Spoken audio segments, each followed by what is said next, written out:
ተነስተልን የተከበራችሁ ተመልካቾቻችን የሰሞነኛ ዝግጅት ተጀምሯል። በቆይታችን የተለያዩ ርዕሰ ጉዳዮችን ያቀርበን ቆይታ የምናደርግ ነው የሚሆነው።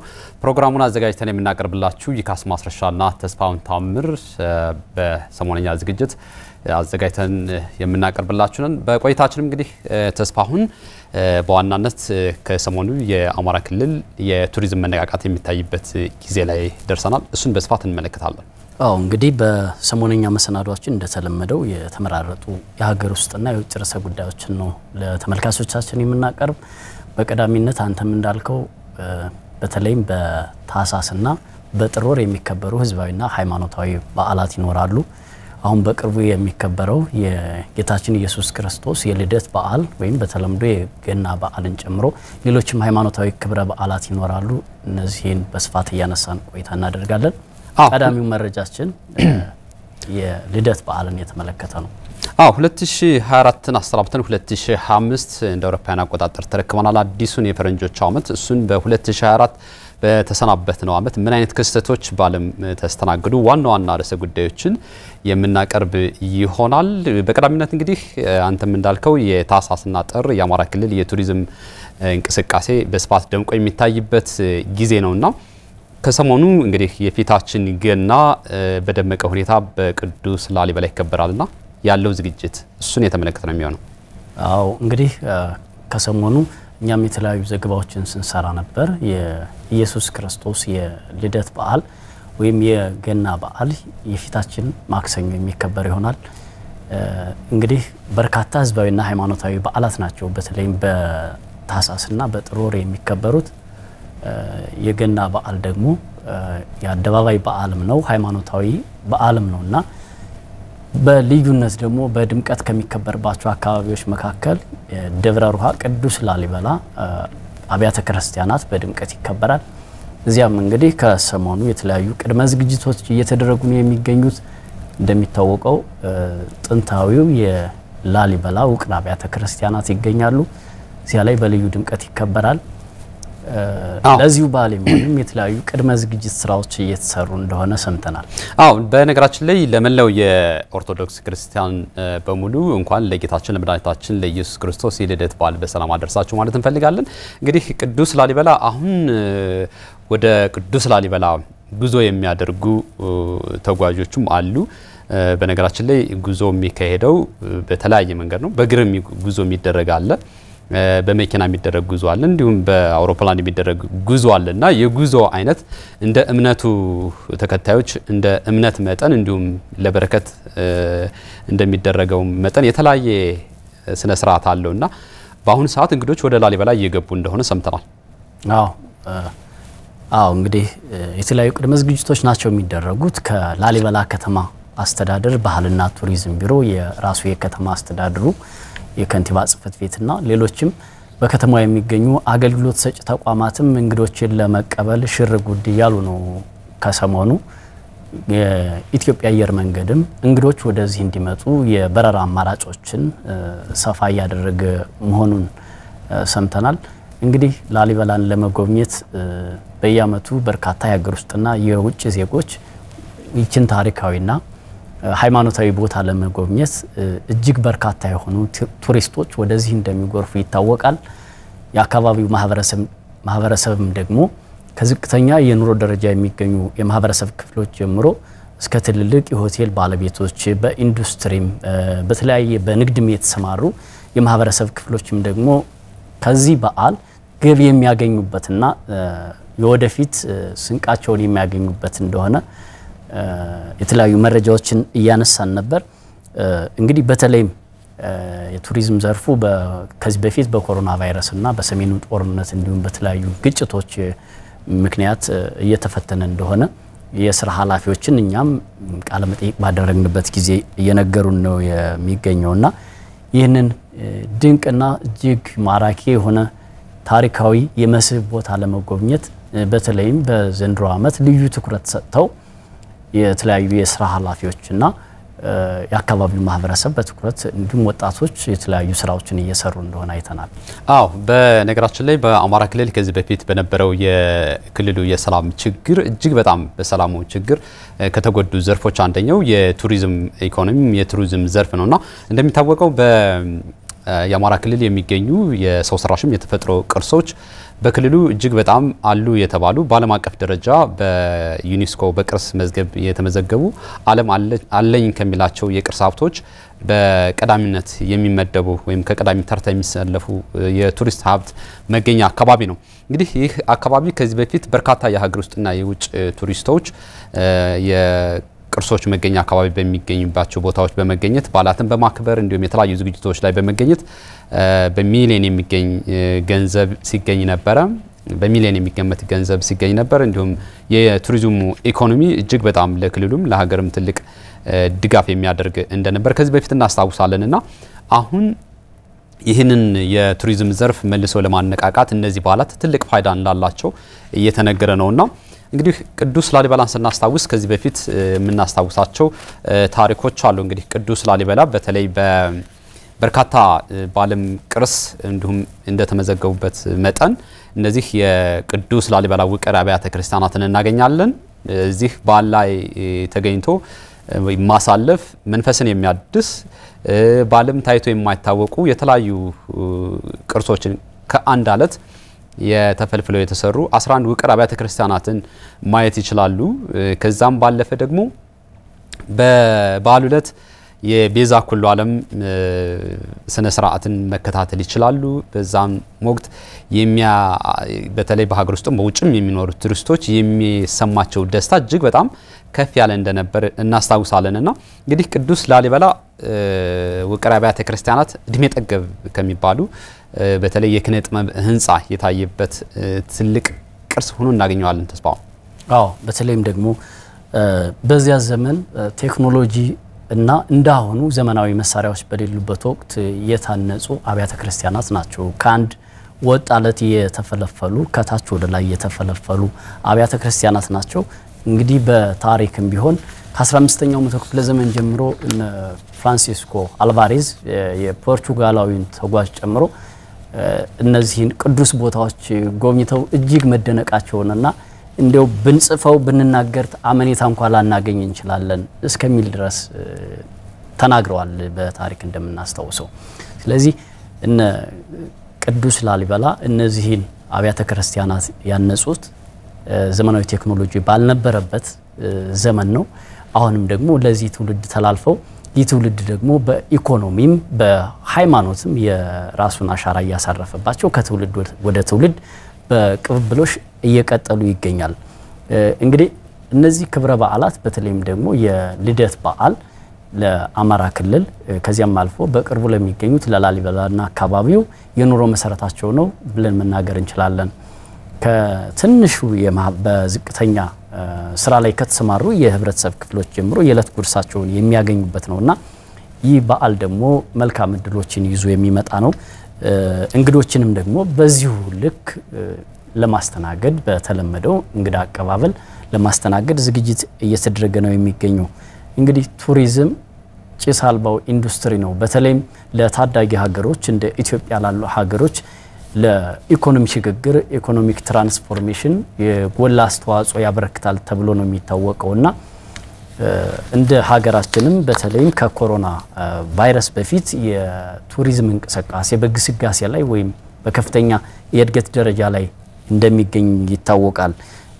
በየአመቱ በተለይም ወደ 4.8 ቢሊዮን ዶላር የሚጠጋ ከአጠቃላይ አመታዊ ጂዲፒው የነፍስ ወከፍ ገቢ ያበረክት እንደነበር ነው መረጃዎች የሚያመለክቱት። ወደ ሀገር ውስጥ የሚመጡ የውጭ ሀገር ቱሪስቶችም በሚሊዮን የሚቆጠሩ እንደነበሩ እናስታውሳለንና በተለይም ለኢኮኖሚው ለማህበረሰቡ የሚኖረው አስተዋጽኦ እጅግ ከፍተኛ ከመሆኑ አንፃር ሌሎች ማህበራዊ ፋይዳዎችም አሉት። የማህበረሰቡን ባህልና እሴት በመጠበቅ የሚያበረክተው አዎንታዊ አስተዋጽኦ እጅግ ከፍተኛ ነው። ወደ እነዚህ አካባቢዎች ሲሄዱ ከሀገሪቱ የተለያዩ አካባቢዎች የሚመጡ ዜጎች አንድም የአካባቢውን ባህል ወግና ልማድ በአልባሳት በቁሳቁስ በጣም ብዙ የሆኑ ትስስሮችን አትርፈው የሚሄዱበትን እድል ይፈጠራል። ትልቁ ነገር ደግሞ የሀገርን ባህልና እሴት በመጠበቅ የሚኖረው አዎንታዊ አስተዋጽኦ ትልቅ እንደሆነ መገንዘብ እንችላለን። መልካም እንግዲህ አሁን በአሁኑ ሰዓት ላይ የሀገር ውስጥም የውጭም ቱሪስቶች ወደ ቅድስቷ ቦታ ወደ ቅዱስ ላሊበላ እየገቡ እንደሆነ ሰምተናል። በእኛም በአማራ ሚዲያ ኮርፖሬሽን በተለያዩ ዜና ዘገባዎች ስናደርስ ነበር ለተመልካቾችና አሁን ደግሞ የተደረገው የከተማዋ ተቀዳሚ ከንቲባ እንዲሁም ከተማዋ አካባቢ ያሉ እንግዳ የሚቀበሉ ሰዎች እንግዲህ እንደሚታወቀው ተስፋውን ላሊበላ ላይ የእንግዳ አቀባበል እጅግ በጣም ያምራል።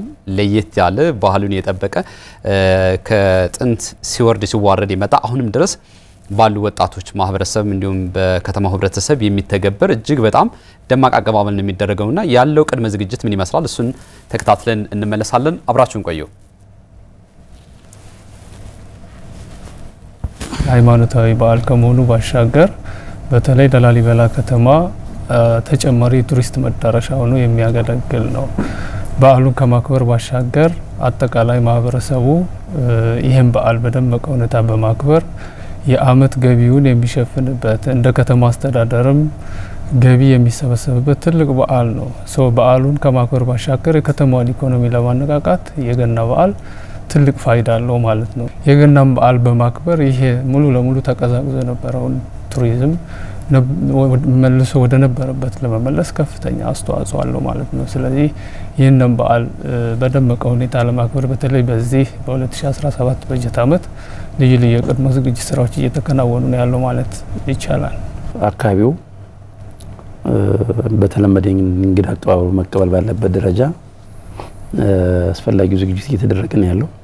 በአጠቃላይ በተለመደ እንግዳ አቀባበሉ እንግዳን ዝቅ ብሎ አጥቦ የሚቀበል እንግዳ ተቀባይ ማህበረሰብ ነው ያለን። ያለውንም አካፍሎ የሚበላ በተቸገረ ነባራዊ ሁኔታ ውስጥ ሆኖ ያለውን ብቻውን መብላት የማይወድ አካባቢ ነው ያለው።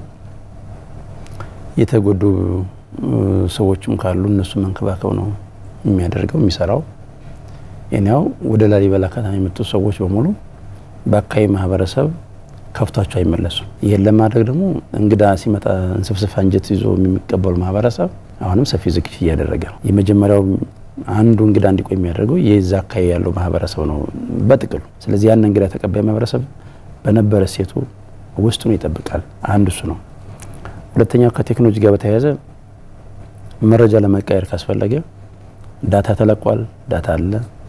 ኢንተርኔት ላይ የሚፈልግ ሁሉም ሆቴሎች የዋይፋይ አገልግሎት እንዲያገኙ እየተደረገ ነው ያለው።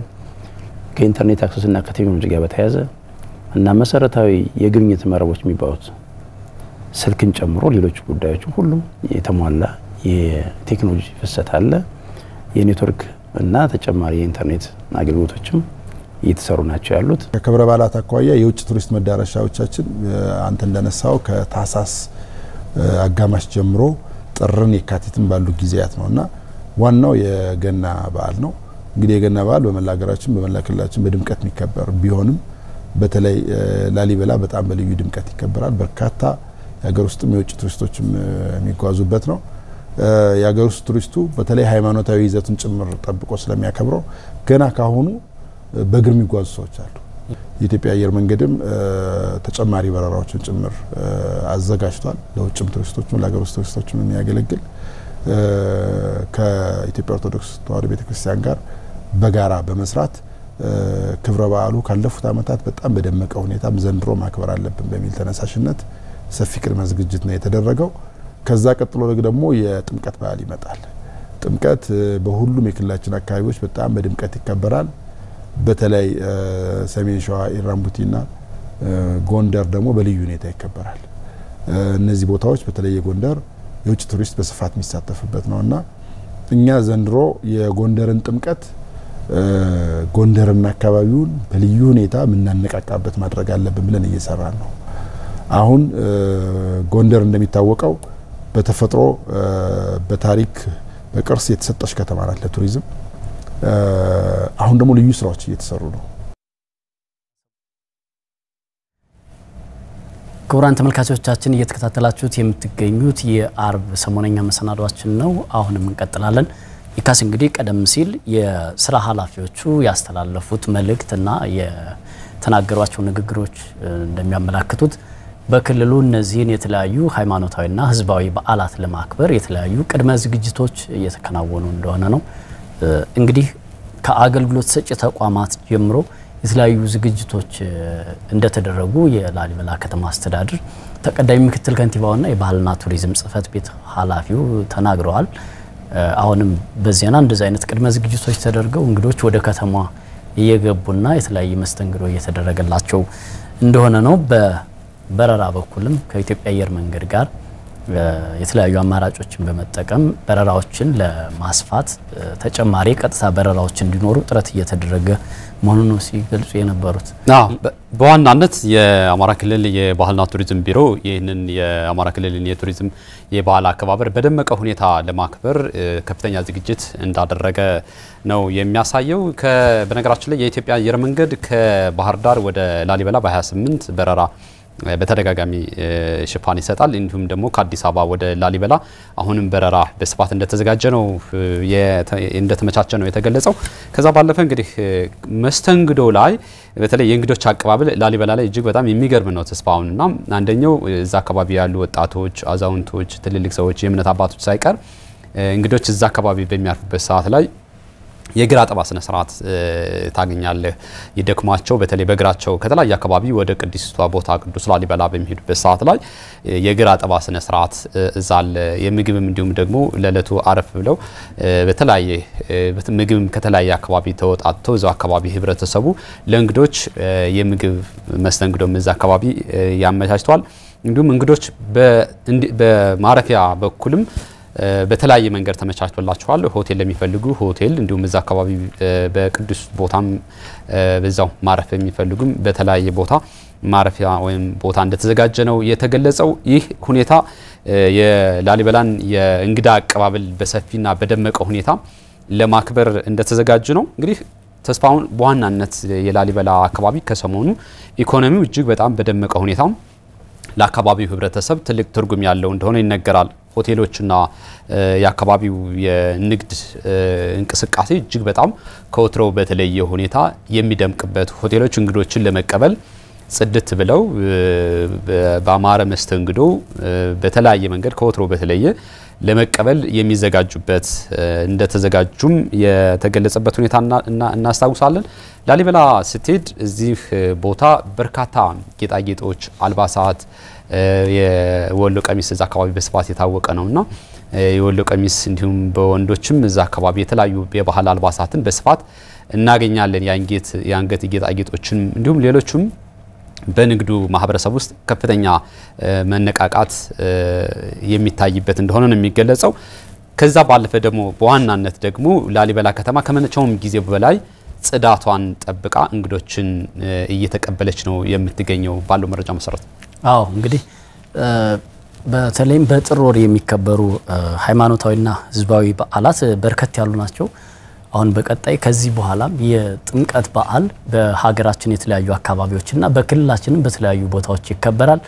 እንግዲህ ገናን በላሊበላ በድምቀት እንደሚከበር ሁሉ በቀጣይም የጥምቀት በዓል በልዩ ድምቀት በጎንደር ይከበራል። በጎንደር ብቻም አይደለም፣ በተለይም በሰሜን ሸዋ በኢራምቡቲ አካባቢም እንዲሁም በሌሎች አካባቢዎች በድምቀት እንደሚከበር የክልሉ ባህልና ቱሪዝም ቢሮ ምክትል ኃላፊው ሲገልጹ ነበር።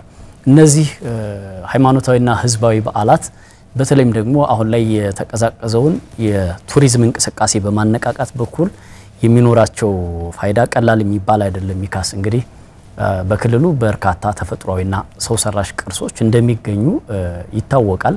እነዚህን ቅርሶች ለማስተዋወቅና ከዘርፉ የሚገኘውን ገቢ ለማግኘት ደግሞ አሁን ሁነኛ ሰዓት ነው ብለን መናገር እንችላለን።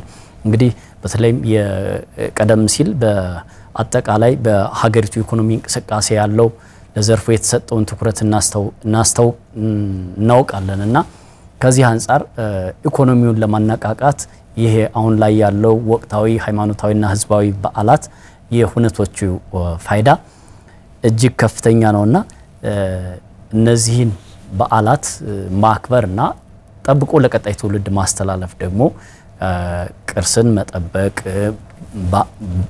ባህልን ማክበር እንዲሁም ደግሞ ለቀጣዩ ትውልድ ማስተላለፍ ነው። እነዚህ ብሔራዊ ኩራታችን ሊባሉ የሚችሉ በዓላት ናቸው። አንዳንዶቹ በሀገር አቀፍ ደረጃ የሚከበሩትን ህዝባዊ በዓላት ስንመለከትና የማንነት መገለጫ ስለሆኑ ለነዚህ በዓላት ልዩ ትኩረት ሰጥቶ መንቀሳቀስን የሚጠይቅና ይህንን የቱሪዝሙን እንቅስቃሴ ለማነቃቃት ደግሞ አሁን በየደረጃው ያሉ የማህበረሰብ ክፍሎች እንዲነቃቁ የሚኖረው ሚና አዎንታዊ ነው። መልካም። በተለይ የቅዱስ ላሊበላን በዓል ስናከብር ተስፋውን በየአካባቢው ያለው ወጣት ከመቼውም ጊዜ በላይ በዓሉን በድምቀት እንዲከበር የራሱን አስተዋጽኦ እያደረገ እንደሆነም ሰምተናል። እንግዲህ ካለን መረጃ ተነስተን እስኪ ያዘጋጀነው የበዓሉ አቀባበል በተለይ ወጣቶች እንግዶች እንዴት እየተቀበሉ ነው? የአካባቢው ህብረተሰብስ እዛ ቦታ ላይ ላሊበላ እንዴት እየተስተናገደ ነው? እንግዶችስ እዛ ቦታ ላይ ሲደርሱ የተደረገላቸው አቀባበል ምን ይመስላል የሚለውን ርዕሰ ጉዳይ ተከታትለን ደግሞ እንመለሳለን። የትም ቀንም ብለን እንግዲህ ሆረቀን ይደረስ የትም ቀንም የትም አልተኛ ነው።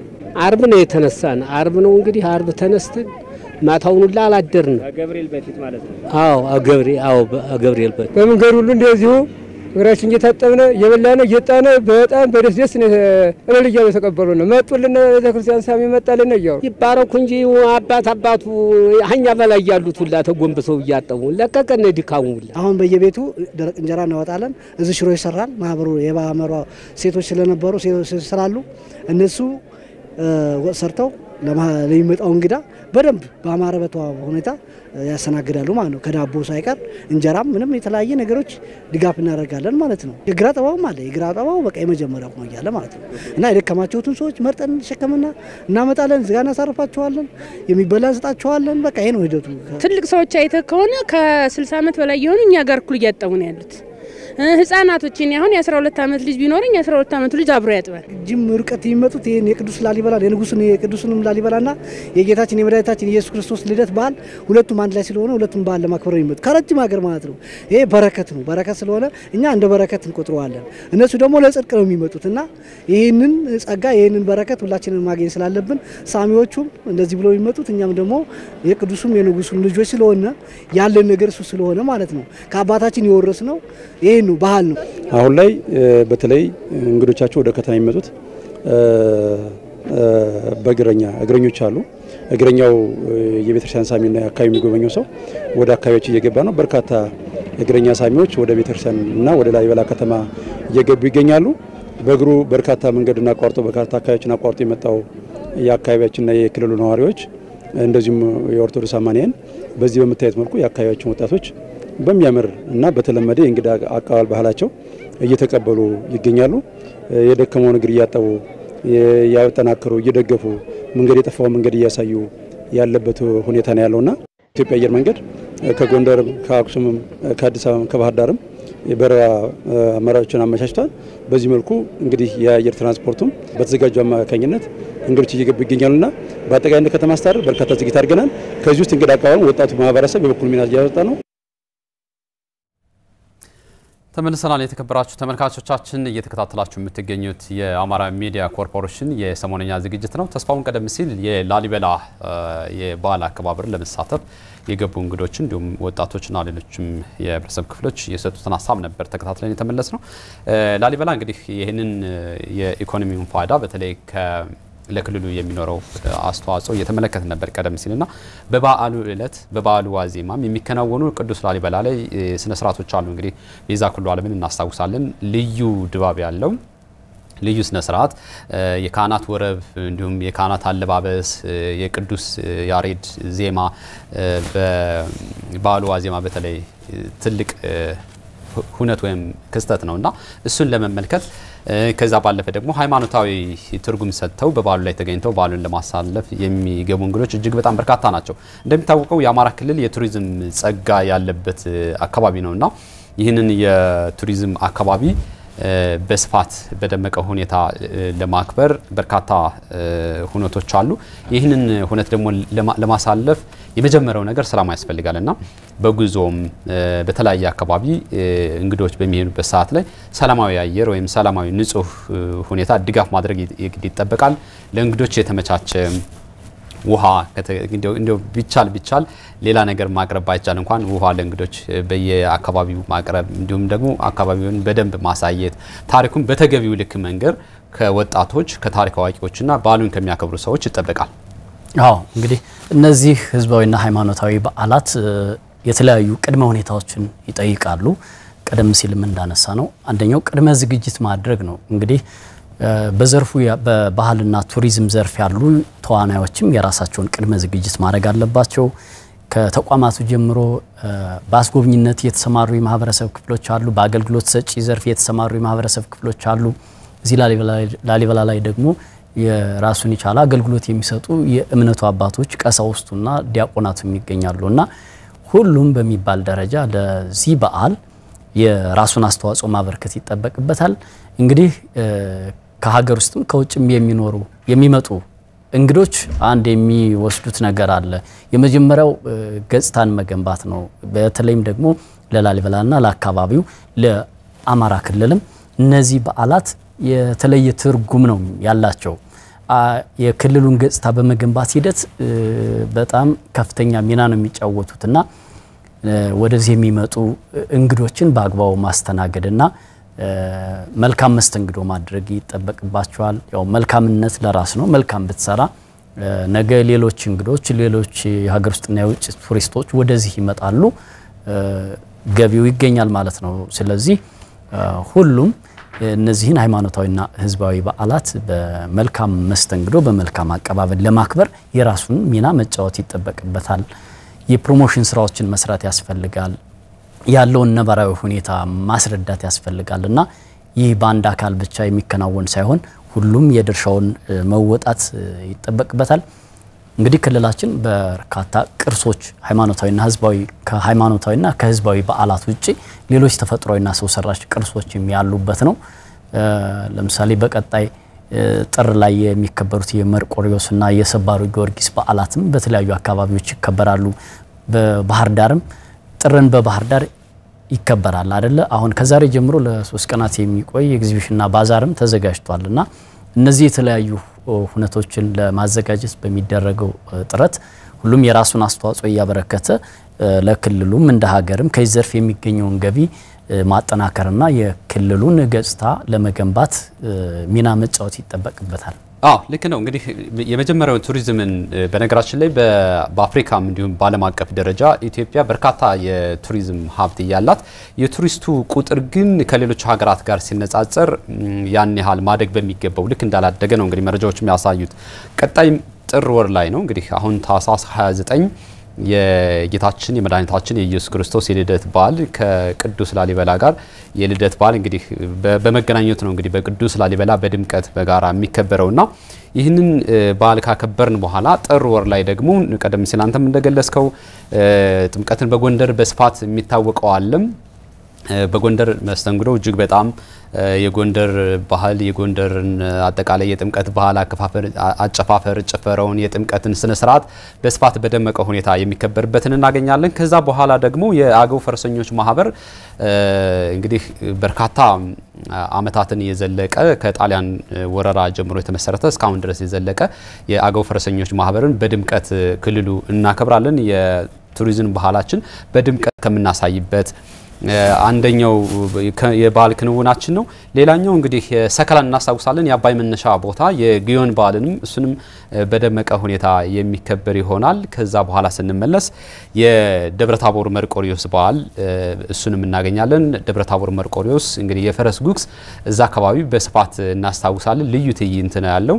ደብረታቦር እንደምናስታውሰው በታሪክ የመጀመሪያው የፋብሪካ በኢትዮጵያ የተመሰረተበትን የጋፋትን ታሪክ እናገኛለን። ከዛ ባለፈም ጥንታዊ ታሪኮችን የእቴጌ ጣይቱን መናገሻን እናገኛለንና እዛ ቦታ ላይ ያለውን ታሪክ በስፋት እናገኛለን። እዛ አካባቢ ያለው የጥምቀት በዓል ማከባበር ልዩ ትዕይንት የሚፈጥር ነውና ከዛ ባለፈ እንግዲህ ልዩ የባህል ክስተቶችን ስናከናውን በየአካባቢያችን ለእንግዶች ቀድመን በተለይ የሆቴሎች መስተንግዶ የባህላት ለማምጣት ለማክበር የሚመጡ ሰዎች በምን አይነት መንገድ ነው አቀባበል የምናደርግላቸው?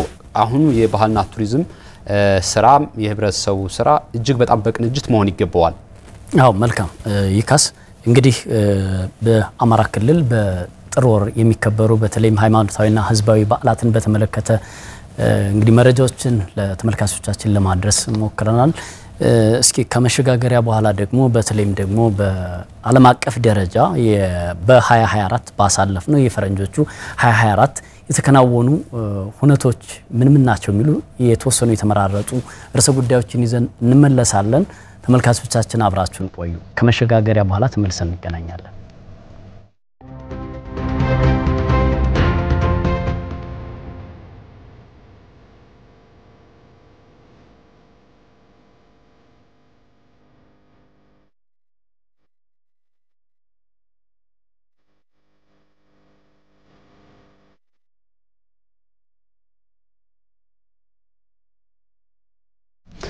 ተመልሰናል። የተከበራችሁ ተመልካቾቻችን ቀደም ሲል የአማራ ክልል የቱሪዝም እንቅስቃሴ ነበር ተስፋውን ስንመለከት የነበረው። አሁን ወደ 2024 አባይት ክስተቶችን እንመለከታለን። ዋና ዋና የዓለማችን ክስተቶች ምን ነበሩ በ2024 የሚለውን እንመለከታለን። በአብዛኛው ግን 2024 በዓለማችን ከባድ ጦርነቶች የቀጠሉበትን ሁኔታ እናገኛለን። ከዛ ባለፈም ደግሞ በዓለማችን ብዙ ሁኔታዎች በተለይ ከምርጫ ጋር ወደ 70 የሚደርሱ ሀገሮች ምርጫ አካሂደዋል። እነዚህን የተመለከተ ርዕሰ ጉዳዮች እናገኛለን። አውይካስ እንግዲህ ያሳለፍነው የፈረንጆቹ 2024 የተለያዩ ሁነቶች የተከሰቱበትና መዘዞችንም አስከትሎ ያለፈው ሁነት ነው። አንዳንዶቹ ከባለፉት አመታት ጊዜ ጀምሮ የተጀመሩና አሁንም ለቀጣይ 2025 የተሻገሩ ናቸው። እንግዲህ ዋና ዋናዎቹን ስናይ ያው የጎረቤት ሱዳን በጦርነት ውስጥ ነበረች። አሁንም በጦርነት ውስጥ እያለፈች ነው። በርካታ ዜጎቿ ለረሃብና ለቀውስ ተዳርገው በሁለቱ ተፋላሚ ኃይሎች መካከል ያለው ጦርነት እንደቀጠለ መሆኑን እናውቃለን። ከዛ ውጪ የእስራኤልና የጋዛ ጦርነት አለ። የሩሲያና የዩክሬን ጦርነት እንዲሁም ደግሞ የ78 ዓመቱ አዛውንት ዶናልድ ትራምፕ በከፍተኛ ፉክክር ምርጫ አሸንፈው ወደ ዋይት ሃውስ የመጡበትን ምርጫም እንዲሁ ዓለማችንን ካነጋገሩ ክስተቶች መካከል ናቸው። እንግዲህ በዋናነት የእስራኤልና የጋዛን ጦርነት ስናነሳ በተለይም ሐማስ በእስራኤል ላይ ጥቃት ኦክቶበር 6 ባለፈው አመት ጥቃት ከፈጸመበት በኋላ እስራኤልም በምላሹ የተለያዩ ሮኬቶችን በማስወንጨፍ የጋዛን ምድር አውድማለች። በርካታ ሰብአዊና ቁሳዊ ውድመት ደርሷል። ይህ መካከለኛው ምስራቅ እጅግ ለስጋትና ለብጥብጥ የተደረገበት እንደሆነ እንመለከታለን። በተለይም ደግሞ ጦርነቱን ሲመሩ የነበሩትን ቀንደኛ የሚባሉ የሐማስና የሂዝቦላ መሪዎችን ገድላለች እስራኤል። እስማኤል ሃናያና የሂዝቦላውን ሐሰን ናስራላህን ከገደለች በኋላ ደግሞ በቀጥታም ይሁን በተዘዋዋሪ ለሐማስ ድጋፍ ያደርጋሉ ከምትላቸው ውስጥ አንዷ ባላንጣይ የምትላት እስራኤል ኢራን ነች። ከኢራን ጋርም እንግዲህ በቀጥታ ወደ ጦርነት ውስጥ የገቡበትን ሁነት እናስታውሳለን። ይህ ጦርነት በእስራኤልና በኢራን መካከል ያለው ጦርነት ከዚህ በፊት የውክልና የሚባል ሰጣ ገባና ግጭት ውስጥ የነበሩበት ሁኔታ ነበር። ነገር ግን ሐማስ ወደ ጦርነት ከገባ በኋላ ኢራንና እስራኤል በቀጥታ ወደ ጦርነቱ ገብተው ሰብአዊ ቀውስ የደረሰበትና እስራኤልም ኢራንም ጉልበታቸውን የተለካኩበት ይሄ መሳሪያ ያላቸውን መሳሪያ በሚመስል መንገድ የተፎካከሩበት እንደሆነ እናስታውሳለን። እንግዲህ ይህ ጦርነት እንደቀጠለ ነው። ጦርነቱ በተለይ የመካከለኛው ምስራቅን በተለይ ከፍተኛ ደረጃ ላይ የደረሰበት ሆኖ ነው እንግዲህ የተመዘገበው 2024 በተለይ ኢራን ወደ ቴል አቪቭ ከ200 በላይ ሚሳኤሎችንና ሮኬቶችን ተኩሳለች። በዛም ልክ ደግሞ እስራኤልም ባጸፋው ወታደራዊ ኢላማዎች ላይ አጸፋ ምላሽ የሰጡበት እናስታውሳለን። ከዚህ በፊት እንግዲህ በኢራን ይደገፋሉ የሚባሉት የፍልስጤሙ ሐማስ እንዲሁም የየመኑ ሀውቲና በሊባኖስ ሂዝቦላ መካከል እስራኤል ስታደርገው የነበረው ውጊያ በተለይ ለሰፊው ማህበረሰብ ለዜጎች ለንጹሃን እልቂት ትልቅ ችግር ፈጥሮ ያለፈ እንደነበር እናስታውሳለን። ጦርነቱ እንግዲህ በርካታ መካከለኛው ምስራቅ ላይ የነበረውን ችግር የበለጠ እንዳባብሰው የተሰጋበት ከዛ ባለፈ ደግሞ በተለይ የኢራንና የእስራኤል የጉልበት ሁኔታ የተለካኩበት እንደነበር እናስታውሳለን። ከዛ ባለፈ የመካከለኛው ምስራቅን ስናነሳ የዚህ የጋዛና የእስራኤል ይጀመር እንጂ በዙሪያው በርካታ ሀገራትን እያካለለ እስራኤል የምትደበድበው ቦታ እየሰፋ በርካታ ሰዎች ንጹሃን እየተጎዱ እንደሆነ ነው እንግዲህ 2024 ነው ያሳለፈው። እነ ሶሪያ እንዲሁም ሌሎችም ሊባኖስ፣ ኢራን፣ ኢራቅ እንዲሁም ደግሞ የመንም ሳይቀር የችግሩ ሰለባ የሆኑበትን ክስተት እናስታውሳለን። እና ተስፋውን በርካታ ከ45000 በላይ የጋዛ ጦርነት እንግዲህ በርካታ ዜጎችን ነው ያለቁት የቀጠፈው። በሶሪያም እንግዲህ ከፍተኛ የሆኑ በተለይ የወታደራዊ ኢላማዎች የተደበደቡበት፣ በሊባኖስም እንዲሁም በርካታ ቦታዎች የተደበደቡበትን ሁኔታ እናስታውሳለንና ለበርካታ ሰዎች እልቂት ምክንያቱ ነው ያለፈ አመት ነበረ 2024። አዎ ሌላኛው ጉዳያችን የካስ እንግዲህ የዩክሬንና የሩሲያ ጦርነት ነው። በ2024 ምንም መቋጫ ያላገኘ ጦርነት ነገር ግን ደግሞ እጅግ ያልታሰበ ክስተት የተካሄደበት ነው። እንግዲህ ጦርነት በ2022 እንደተጀመረ ይታወሳል። ወደ 3 አመታትን እየፈጀ ጦርነት እንደሆነ ነው የሚነገረውና በዚህ ሂደት ሩሲያ የዩክሬን ግዛቶችን ከተቆጣጠረች በኋላ ባለፈው አመት በተለይም በአብዛኛው ታጠቃ የነበረው ሩሲያ ነበረች። ይሁን እንጂ እጅግ ባልተለመደ መንገድ ዩክሬን የበላይነት አግኝታ የኩርስ ግዛትን ወደ ሩሲያ ገብታ ድንበር ዘለል ጥቃት ፈጽማ የኩርስ ከተማን ተቆጣጥራ ነበር። እቺ የኩርስ ከተማ ደግሞ ለሩሲያ እጅግ ወሳኝና ስትራቴጂካዊ ከተማ እንደሆነች ይታወቃል። በተለይም ደግሞ በዓለማችን ላይ ከፍተኛ የሚባለው የኒውክሌር ማብላያ ጣቢያ እንደሆነ ይታወቃልና ይህን ተቆጣጠረች በኋላ ሩሲያ በዚያው አጻፋ ምላሽ በመስጠት አሁንም ዩክሬን በዚያው አካባቢ ሆና ጦርነቶች እየተደረጉ ናቸው ያሉት። ካለን ሰዓት አኳያ የዶናልድ ትራምፕ ምርጫ መልካም ከዶናልድ ትራምፕ ብቻ ሳይሆን እንግዲህ በዓለም አቀፍ ደረጃ ወደ 70 ሀገሮች ምርጫ አካሂደዋል። እንግዲህ ዶናልድ ትራምፕ አሸንፈዋል። ፑቲንም የተመረጡት በ2024 ነበረ። የደቡብ አፍሪካ ምርጫ እናስታውሳለን። የኔልሰን ማንዴላ ፓርቲ ከ30 ዓመታት በኋላ በምርጫ አነስተኛ ድምጽ ያገኘበትን ክስተት እናገኛለን። እነዚህንና ሌሎች በርካታ ርዕሰ ጉዳዮችን ነው እንግዲህ 2024 ወደ 70 ሀገሮች ምርጫ አካሂደው በርካታ አዳዲስ መሪዎችን በዓለማችን ወደ ምርጫም ወደ ኃላፊነት መድረክ የመጡበትን ሁኔታ እናስታውሳለን። ባለፈው እንግዲህ ፑቲንም የተመረጡት በነገራችን ላይ በ2024 ነው። እንግዲህ ለ30 ዓመት ሩሲያን እንደሚያስተዳድሩ የተመረጡት በ2024 ነበረ። የአሜሪካ ምርጫ እናስታውሳለን። እንግዲህ ዶናልድ ትራምፕም ከብዙ ፉክክር ከብዙ በጣም እልህ አስጨራሽ ውድድር የተባለለት ነበርና እንግዲህ በምርጫ ቅስቀሳ ሳይቀር ጥቃት ደርሶባቸው ያን ሁሉ ችግር አልፈው ነው እንግዲህ ያሸነፉት።